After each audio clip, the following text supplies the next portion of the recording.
Deputy Owen Murphy, Deputy 25. Thank you, Chairman, and thank you, Mr. McCreevy. You're very welcome. I want to go right back, if I may, just prior to you becoming Minister for Finance. In opposition, you expressed a number of reservations about our entry into the euro. And just 2 months before you were made Minister for Finance, you said in an interview with Jane Souter, it'll be interesting to see if you can have monetary union without an integrated process. So upon your appointment as Minister, what did you do to protect Ireland from our entry into the euro in terms of the shortcomings that you had seen? Well, one of the better committees that I was involved in my political life, and that includes Ireland and Europe, there was a committee chaired by the late Jim Mitchell, set up in 1995, I would say, and I was the finance spokesperson for Fianna Fáil, to look at the whole area of our possible entry into Europe. And the late Deputy Mitchell brought all types of views before the committee, people who were very for joining and people who were against. So we had a very robust discussion, and we learned a lot, all of us there, and it worked. We got very little headlines, but actually it was very big. So therefore, all of the issues were thought about then. When I, as Deputy Murphy has alluded to, I would have had concerns about his joining the euro, as a lot of people did. Interesting enough, to show how ridiculous the economic recession is, one of our biggest concerns at the time was that when we joined euro and our nearest neighbour wasn't joining, that was the big issue at the time, that we were going to join the euro and knowing that the United Kingdom wasn't going to join. Now, it shows the development of the Irish economy since we joined the EU in 1973, that we were able to take that decision and consider it, knowing that our nearest neighbour, our biggest market, were not going to join. And one of the biggest issues that we had at the committee was the fear that when we would join the euro, that the rate for the euro versus sterling would go totally in the wrong direction for us. And if you read some of the expert views we got done by many eminent economists, it predicted that the Irish rate might go to 110, 109, 110. Deputy Murphy will be aware, in fact, the total opposite occurred, and we went in the other direction to as low as 66, 67. So goes shows what all the extra. But when I became Minister of Lansdowne in 1997, I actually was the Minister responsible then for making the formal decision, and it took place. The euro notes and coins in the start of 2002, but we joined from 1999. And the major decision we had to make was at what rate we were going to join vis-a-vis the Deutsche Mark. And if I remember correctly, Ireland, when we devalued in 92, 93, we went to a rate, off the top of my head, the Deutsche Mark from 267 to 241. It was then the Irish pound kept appreciating against the Deutsche Mark in 96, 97, 98 up along, and the rate was when we were going to join. And I said we kept our cards very close to our chest, and I finally made the call, and we joined. I think the rate was 248,667. Why I can remember these figures, I just don't know, but I think they're fairly accurate. But the answer was, we had taken, in the period of time, we had decided that it was the best interest of the Irish economy to join, knowing the difficulties of the UK not joining, plus the difficulties of that we were joining a currency union without central kind of budgetary and fiscal policy, because take the United States, for example. Well, if there was a big crisis in Minnesota, the federal government can make a decision to put resources in Minnesota. You don't have that with the euro. We don't have a central government to decide it. So we knew all those downsides, but we decided that it was in our best interest that we would join, knowing that one of the downsides was that we gave up control over our interest rate policies, and that if it was to make any it was to ask one thing that would have lessened the economic impact of the housing crash that everybody for years. I would say the loss of interest rate control was the biggest, because without any shadow of doubt, if we'd been there, if we had our own interest rate setting policy outside the euro, we would have had higher interest rates. Yeah, I want to ask you about this though, because this was predicted in 1998. That once you fixed the exchange rate mechanism, there would be a push for a fall in interest rates, following which a wall of money would hit the Irish economy. So that was being written about in the Irish Times in 1998 on the Monday, just after you fixed the exchange rate mechanism. So what did you do to prepare the economy for that? If you look back at the figures, Deputy Murphy, you'll find that a wall of money did hit the Irish economy immediately. Predicted. No, but walls of money started hitting the Irish economy when international banks and investors decided that you'd get a great return for investing in the paper that Irish banks were putting forward, because Irish banks were making colossal profits, etc., and it was far better to do that. That's what happened subsequently. But in the immediate aftermath, that didn't happen. I think the figures would just justify that. But did you foresee the problem coming? Well, if you look at the committee of Deputy Mitchell, I haven't looked at it for years. God, that's 18, 19 years ago, and I wouldn't have to find it. But I will be fairly, I think it would have been referred to that particular report. But you must remember, we all decided, all the political parties, Fine Gael, Fine Gael, Labour, I'm not too sure about any other smaller parties then. We all decided that was the best interest of our country to join. And by the way, I was often criticised when my nomination was put to go to Europe as Commissioner. I didn't always sing from the same hymn sheet as everybody about the greatness of having the Euro budget. I always knew that there were downsides to it. I would have signalled it as well, but it was in our overall best interests. We all thought we joined the Euro, and I still believe that to this day. Okay, but just coming back to this idea of preparing for consequences of that decision and the reduction in interest rates and what that would mean for the Irish economy, as your time as Minister, not going back to the committee before you were Minister, what were you and your officials doing to prepare the economy for this new money coming in? Well, what we did was to, I think, I would contend anyway, Deputy Darby might disagree, a pretty successful economic and budgetary policy for our period in office. You must remember, I know I've said about high interest rates could have lessened the impact of the social property crash, but remember also that low interest rates gave an opportunity for Irish businesses in the non-construction sector to actually try to make a bomb, because we had been paying for years colossal interest rates. And it was hard how some businesses survived over the previous 40, 50 years is a great tribute to them. So there were benefits to having the low interest rate. And the Irish economy had become very, very, very competitive over a period of time. And another thing, may I say, if you look back at commentators, when I was in government as Minister for Tourism and Trade, when we had to devalue the Irish currency, we were forced to devalue the Irish currency. It was a burden. And 19 out of 20 economists predicted that would be a disaster and it would lead to rapid inflation. In fact, if we could the makings of the economy. Stick to the questions that I'm asking, please. I appreciate that you have, a right to answer the questions, but I'm trying to pursue a particular line of evidence. Now, you mentioned in your reply there about the success of your budgetary policy as part of you preparing for the dangers of, or the risks associated with euro entry. But in 2001, at the beginning of 2001, we see the censure from the Commission, and it states, given that the monetary policy is now set for the euro area as a whole and no longer available as an instrument at national level, other policies, including budgetary policies, must be used more actively. The Council recalls that it has repeatedly urged Irish authorities, most recently in its 2000 broad guidelines of the economic policies, to ensure economic stability by means of fiscal policy. The Council regrets that this advice was not reflected in the budget for 2001. Deputy, please. It's fairness. Thank you, Chair. It's volume 1, page 13.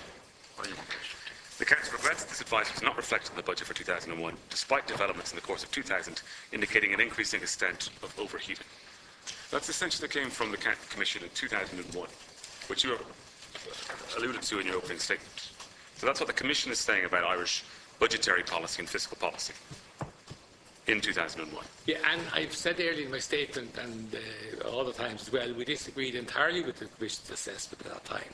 And less than 1 year later, the Commission lifted the reprimand because it turned out the Irish, and it turned out that the stimulus that they were complaining about being given in my budget of 2001 was actually what was could be deemed to be anti-cyclical by the end of 2001. So they lifted the by the end of 2001. But this was the beginning of 2001. Yeah, so it was an accident. Yeah, well, hold on, Deputy. But as I said in other parts of my statement, nearly all it looks like to me at the end of my statement, nearly like predicting things with certitude in terms of economics is a very futile exercise. It usually doesn't turn out that way, and I've given many examples, and there are many other examples This as wasn't well. a prediction. This was looking back at previous budgets. I'm not talking about their recommendations for the coming budget, that they would make recommendations together with the opinion. I'm talking about them regretting that the advice was not reflected in the budget for 2001, despite developments in the course of 2000 indicating an increasing extent of overheating. They're looking back in that judgment. No, they gave a reprimand in February, March 2001. The budget was in the previous December, right? That's what the budget was in the previous December 2000. They gave a reprimand about the 2001 budget in February, Based March. on overheating in 2000. Yeah, but they were proved to be wrong. In relation to the recommendation for the future, because of what happened subsequently in the course of 2001. But definitely, we would have believed, and most other commentators would also believe, that the Irish economic situation, which was generating large budgetary surpluses, which was enabling us to reduce the national debt from the figures that it used to be, that all this was in the best interest of the long-term sustainability of the Irish economy. Okay, let's accept that on the Commission side. The Central Bank pre-budget letters. The pre-budget letter in 2000, this is coming in at the end of 2000, for 2001, talks about commercial property prices as a source of concern. This is page 83 in volume 2. It warns about competitiveness in the economy and the heightened risk of a hard landing for the economy because of decisions taken. So you're getting this from the Central Bank as well. But Deputy, like... Are they both wrong? But you see, Deputy, in 2001, like, if you refer to when the hard landing occurred, you're okay with say a hard landing occurred in 2008, 2009. This is nearly a decade before the hard landing took place. And I noted that in subsequent central bank reports and in subsequent ESRI reports, as late as 2006 and 2007 and 2008, there were particularly a large hard landing was not going to occur at all. So therefore, they were considerably wrong in 2001, 2002, because a hard landing certainly didn't occur in my time in office. In fact, they changed their minds later in the decade, and then turned out there was a hard landing. So the Central Bank and the Commission were wrong? Yes, they were, and I think the proof of the pudding is in the eating. They were. Then did you pay any attention to the pre-budget letters that came from the Central Bank in your time as Minister? Well, I think I would have read the most commentary that was about the Irish economy during my time at Finance, or someone had it read for me and they gave me a summary of it. I spent an awful number of hours per day in the Department of Finance, and that's what I did a lot of the time. So therefore, I certainly did take account and read what these commentators had to say. But as I said in my opening budget statement, we then decided, and I recommended to the government we do certain things. Sometimes we did something that they were in agreement with, sometimes we didn't. But that's, as I said, what we do always with advice. Okay. I want to move on to the McDowell report concerning regulation of the banking sector and the financial sector. We know that the report argued for a different model, of a fully independent and autonomous financial regulator, but the Central Bank and the Department of Finance were both against that recommendation. So what were your views on the model that was eventually agreed? Was it your model? Well, no, it was a compromise that we came up with at the end, which more or less could be termed the McCarthy compromise. That's named after the Secretary General of the Department of Peace, Dermot McCarthy. Can I just go back a little bit about this? We decided in 1998 that we should have a single regulatory authority. We set up the McDowell report to decide how this would be implemented. Why did we want a single regulatory authority? Well, I think you read the early chapters of the McDowell report. It summarises very well the reasons for having a single regulatory authority, having it all into one place, bringing all the supervision from different quarters. Up to that, you had the central bank involved, the Department of Enterprise, Trade and Employment, you had the Department of the Local Government, now the Department of Environment. You had different regulations to do with credit unions. You had all this all over the place.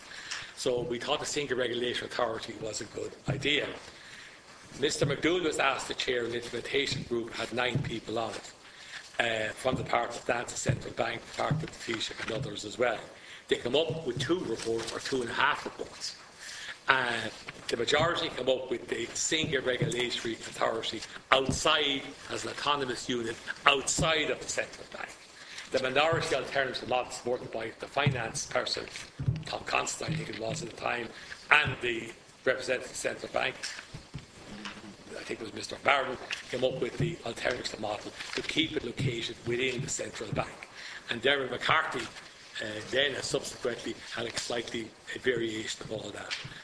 There were differences of opinion as to its location. There was not a difference of opinion about having a single regulatory authority. The differences of opinion were regarding where it should be located in the Constitution. And that's what caused all the difficulty between us all. And the Dáil debates are very, very interesting. Now, alone was the difference between the Department of Enterprise, Trade and Climate, namely the Taoiseach, Mary Harney, and myself, but there was also a difference between the political parties. Deputy McDerrick McDougall, representing the Labour Party, was for the independent model advocated by McDougall. Michael Noonan, who was then the spokesperson for Fine Gael, was for the model that we were for in finance, keeping within the central bank. In fact, if you look at one of the Dáil parliamentary question debate, you'll see for Michael Noonan, it has a funny aside to Derek McDowell. He says, so you're a PD at heart, or something like that. You can look up the Dáil debate to see that. So therefore, it wasn't anybody that was coming at this for malfeasance, but there was a difference in opinion. And as I said in my witness statement, over Europe and further afield, there was not a universal way of doing this. Other countries have different ways of doing this. So finally, we came around and we came up with this compromise solution, which I would term more the Dermot McCarthy kind of solution, which had this overarching body, the Central Bank of Ireland Service Regulatory Authority, and within that we had the regulatory authority known as IFSA, and we combined the two bodies together. Now, subsequently to the economic collapse, as I said also in my opening statement, people have gone back having it all within the central bank. And by the way, the United Kingdom in 1997, so we're also in the process of diversifying out as well, and they also have gone back more or less to a single model as well. So it's not that anybody came this from malfeasance, including the politicians, it's just that there was an agreement on all this and how to reach it. So that's how we came about it. Thank you for that. I want to move on now to the budgetary process when you were Minister. And just, again, in that interview that I quoted from Jane Souter, 2 months before you were made Minister, you said, no matter what the Minister says at the Cabinet table, they, and you were referring to the Cabinet, will not listen in the year of an election. Now, in Volume 1, page 33, we have an excerpt from the Wright Report. And what it shows is a table displaying the June fiscal framework proposal each year, and then the income and social welfare package adopted on budget day of that same year. I'm not sure if you're familiar with that table. I'm sure I've seen it in documentation you sent to me. I can't. It's in page 32, I think, of 22. Sorry, if I'm sorry. I have it somewhere. Mr. McCreevy, anybody to save you? I don't. Yes, and I'll tell you something very interesting. Well, before, if I could just ask the question. By the way, the colours are not coming up too good here, Mr. Chairman, but however. Okay, well, the town on the left is the June fiscal framework. Yes, I know what you mean. A spreadsheet showing yeah. Can you describe if and in what way the election in 2002 impacted on budget decisions in December 2000 and December 2001? Well, as has been explained to the Committee previously, in the middle of the year, in June every year, a memorandum would be agreed with the government, and that would necessitate the starting of the budgetary process. It really started with the estimates campaign. And then, over the course of the summer and into September, October, you would have bilateral meetings with the officials that have bilateral meetings, and then finally you'd have bilateral meetings with individual ministers for outstanding issues. That's the process it went through.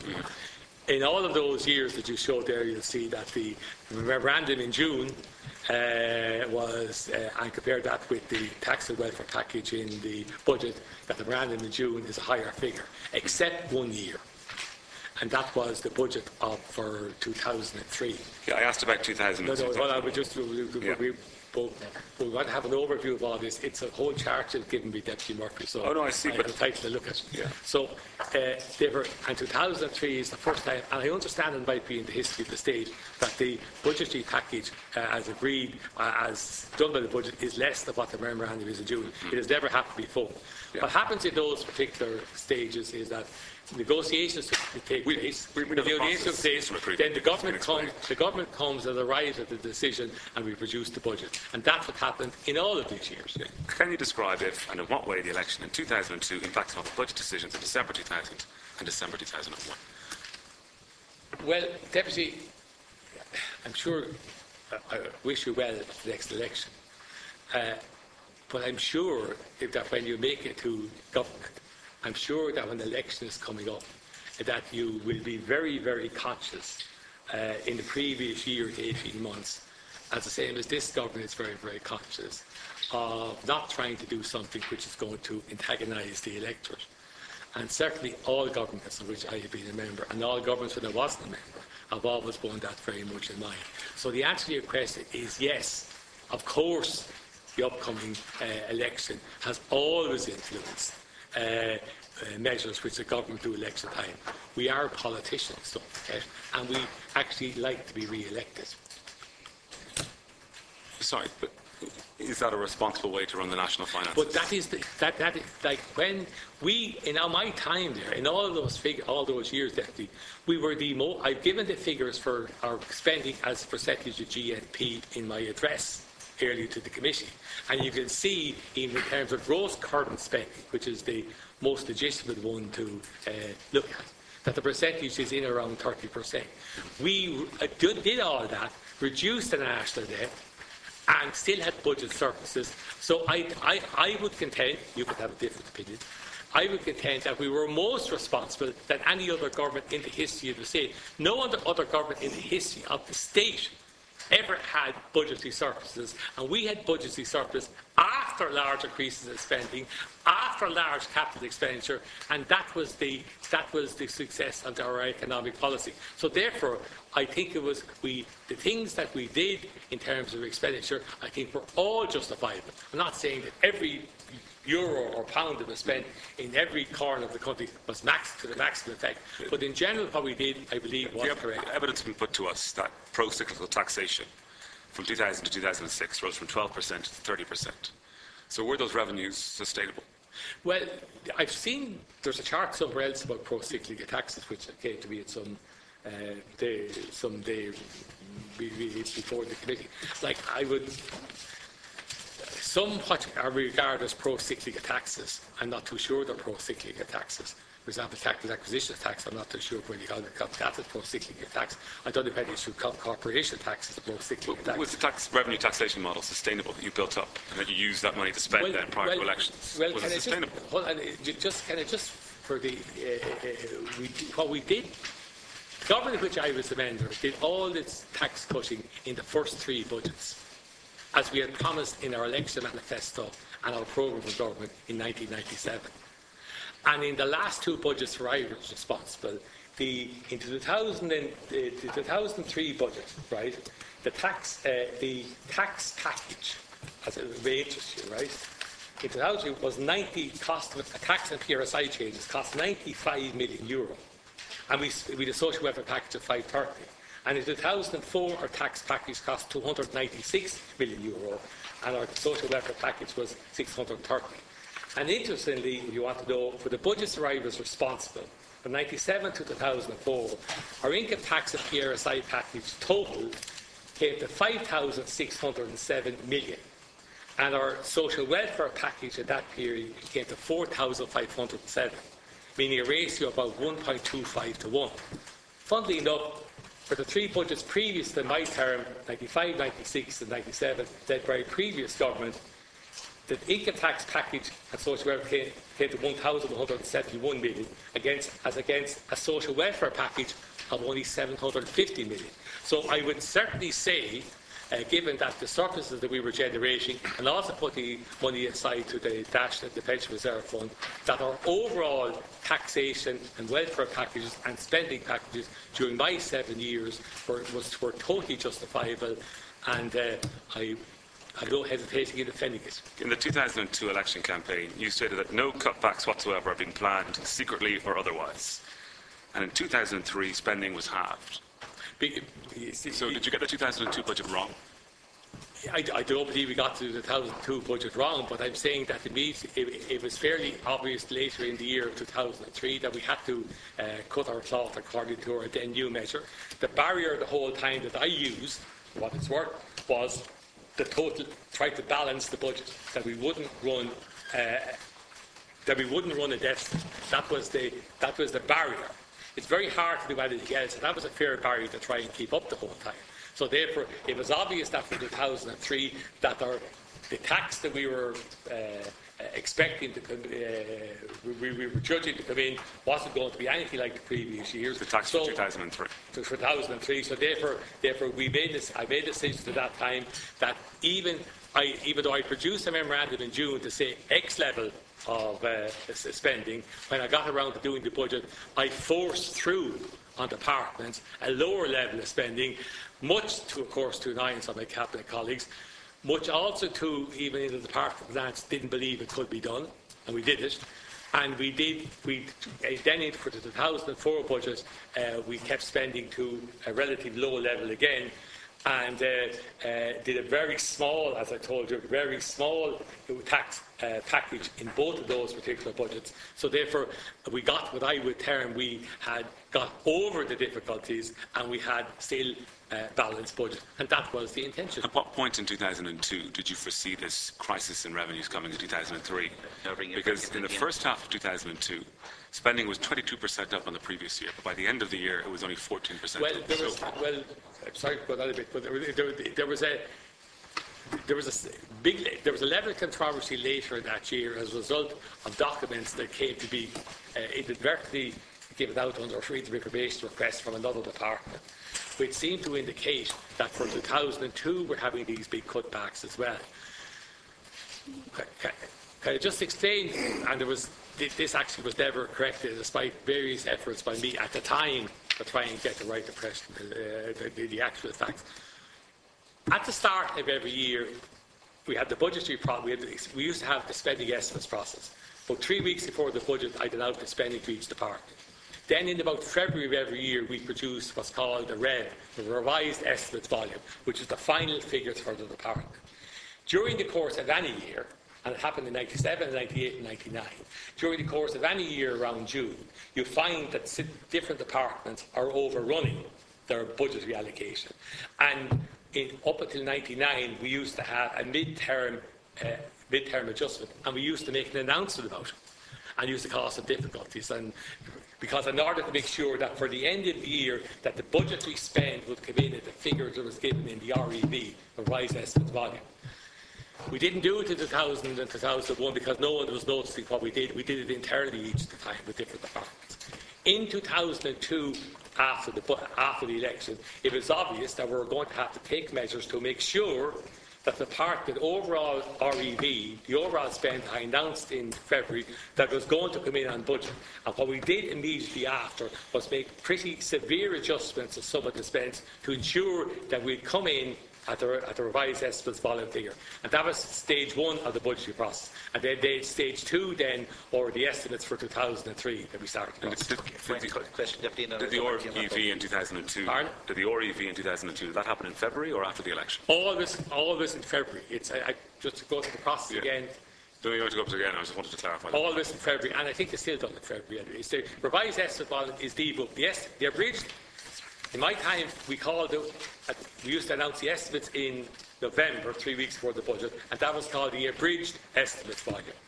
Then when we got all the figures by the end of the year, and the outturn for the previous year, if you look there, we published a Revised Estimates Volume that shows the outturn for each departmental levels of spending for the previous year, and beside that you have then the Estimates Volume for the following year. Sometimes there will be small adjustments from the Abridged Estimates Volume to the Revised Estimate Volume, mostly relating to changes that the Minister might have announced in the budget in terms of spending, that we have that figure, and then we will produce a Revised Estimate Volume, and that was the process. Thank you.